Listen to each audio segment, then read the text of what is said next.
Bueno, nosotros en este momento regresamos ya al que es el tema del día, el trágico tema del día, el accidente en Adamuz y Manol. Vamos a hablar ahora de la importancia psicológica, pero no solamente para aquellos supervivientes, sino también para las familias. En este momento algunos de ellos, recordamos, que siguen buscando a sus familiares. Eso es, Vanessa. En este tipo de accidentes tan graves, con tantas víctimas y tanta gente implicada, pues todo se extrema más, o sea, se sufre bastante más. Se sabe que ayer los psicólogos, como nuestro invitado, como Jesús Padilla, que ha trabajado en muchos planes de emergencias parecidos a este, se asistieron a más de 30 personas sobre el terreno. Sabemos que este dato ha crecido. Jesús, buenas tardes. Bueno, Jesús, ¿qué es lo primero? ¿Cómo se actúa en este tipo de situaciones? Entendemos, como dice Vanessa, que hay que estar muy pendientes de los familiares de las víctimas, también de los pasajeros. Ya sobre el terreno se actuó. ¿Cuáles son los primeros pasos? Básicamente, cuando se llega al lugar de los hechos, es un poquito esa contención emocional, ¿no? Sobre todo, pues ver esas personas que necesitan una ayuda más física, ¿no? Más médica, y aquellos que requieren las condiciones óptimas para poder ser ya intervenidos, ¿no? Es una intervención de contención emocional, que es lo que llamamos un poquito para soporte, sobre todo para traerlos a la realidad y para evitar, durante estos primeros minutos, horas, pues evitar que ese estrés pues se cronifique, ¿no? Pero bueno, eso sería otro paso. Entiendo, Jesús, que primero es a los pasajeros que han vivido en primera persona este accidente, o a las familias de las víctimas mortales. Básicamente se hace de manera muy paralela. Por supuesto que intervenir en un primer momento con los pasajeros que están en el vagón, ¿no? o fuera de este, pero con los pasajeros sería la primera elección. Por supuesto van a ir llegando familiares a medida que vayan llegando las noticias y vayan llegando al lugar de los hechos. Esos familiares, tanto de fallecidos como de heridos, también necesitan su intervención psicológica, simplemente en un primer momento de apoyo y sobre todo de dar información, porque están carentes de esa información. Bueno, Vanessa, pues si te parece, vamos a volver a actualizar los datos. Como decimos, en estos dos trenes viajaban un total de 484 pasajeros. Ya son 40 las personas fallecidas, 123 resultaron heridos leves, 29 heridos graves. De estos, 12 se encuentran en la UCI. Y como decía, ayer nos pasaron el dato de que 30 personas necesitaron asistencia psicológica sobre el terreno. Hoy sabemos que en la estación Atocha también unos 20 más, por eso traíamos a Jesús que nos contara un poco cuál es el minuto a minuto de los psicólogos. ¿Y qué es lo más difícil, Jesús? Pues sobre todo muchas veces trasladarles a la dura realidad, ¿no? Que se están encontrando en el momento. Los escenarios suelen ser bastante caóticos, ¿no? De fallecidos, pues en este caso de vagones que están destrozados, completamente destrozados. Lo que se intenta es, sobre todo, traer a la realidad, al suceso, al minuto, a la persona que tenemos más próxima a nosotros, ¿no? Que está viva, y sobre todo pues intentar en todo momento que exprese cualquier tipo de emoción, tanto esos bloqueos que podríamos encontrarnos en fase de shock, como esos estados de ira, de enfado, de gritos. Normalizar cualquier tipo de emoción tenemos que ser capaces de normalizarla, los profesionales. Jesús, también hemos vivido desde ayer tarde otra situación, sobre todo en redes sociales, muchos familiares que acudían a ellas para solicitar información de mi padre, mi hermano, mi amigo, ante quizá esa situación de desinformación que decías, pero por el momento de caos que se vive de shock. A veces es muy complicado, ¿no? Porque al final la desinformación va a llegar. Siempre se recomienda que sean canales oficiales, canales que aporte la misma comunidad autónoma, en este caso pues Andalucía, ¿no? O el propio gobierno. Siempre acudir a esos canales oficiales, porque si no podemos ser presas también a veces del pánico, y incluso esa desinformación que nos llegue a través de bulos o incluso de connotaciones que no tienen ningún tipo de sentido. Bueno, pues muchos pasajeros, Vanessa, han contestado a las preguntas de los periodistas. Vamos a escuchar a algunos esta mañana en la estación Atocha, ayer también en lugar del accidente. Así se encontraban tras el accidente. Yo he sentido que empezó a vibrar todo, las cosas empezaron a caer, y yo cuando pude me puse contra la ventana y me hice una pelotita. Ha sido un golpe a mi altura y justo unos 3 metros atrás otro golpe fuerte que ha roto el vagón. Estas horas nos han dicho que son cruciales y que son totalmente decisivas. El miedo, la angustia, había una señora, por ejemplo, que no sabe nada de su hermano, y entonces pues empieza también a somatizar por la angustia que tiene. El equipo también de los psicólogos que están constantemente con nosotros, llevan toda la madrugada, toda esta mañana también con nosotros, no se bajan del lado nuestra. Jesús, escuchábamos a alguno de los pasajeros, mucha gente habla de la palabra miedo. Es normal también que se cojan miedo a viajar, en este caso el tren, ¿no?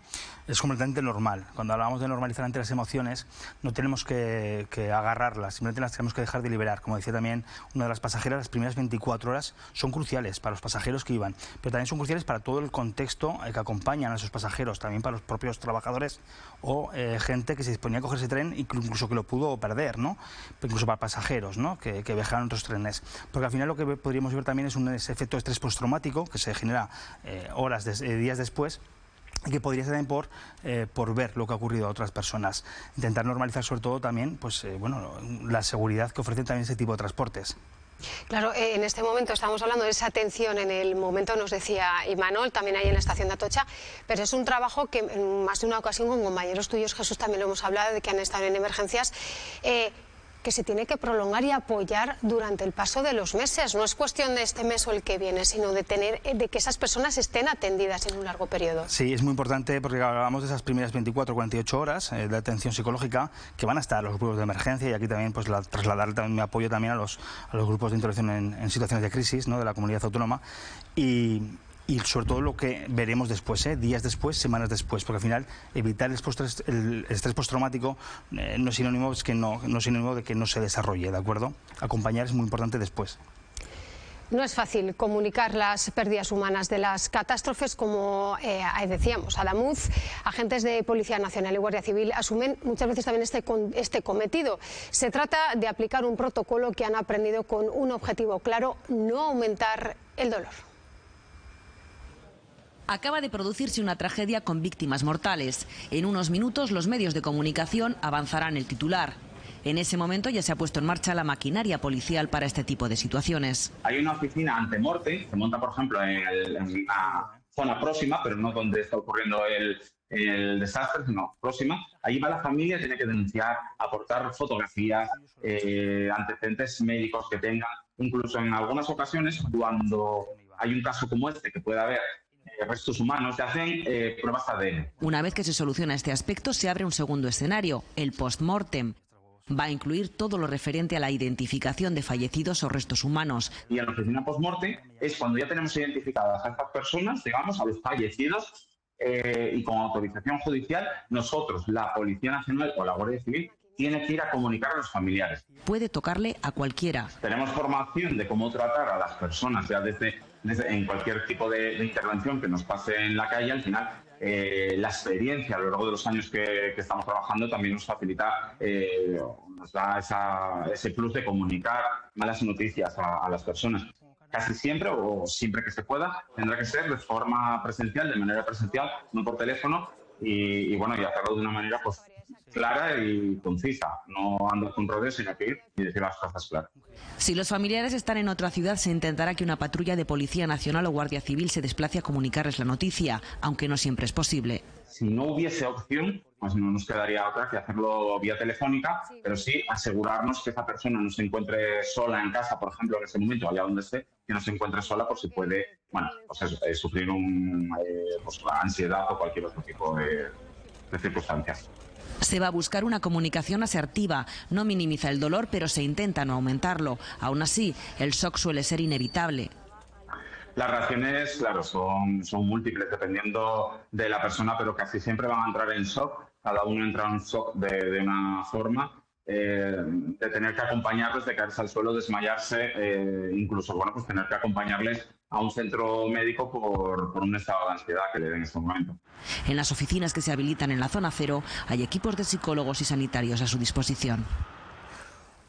Bueno, hemos visto cómo actúa Policía Nacional en estos casos. Jesús, ¿cómo os coordináis? ¿Por qué lado va Guardia Civil, Policía Nacional, el equipo de psicólogos, Protección Civil, Cruz Roja? Básicamente una coordinación muy paralela, De todas formas siempre van a estar los psicólogos acompañados de fuerzas y cuerpos de seguridad.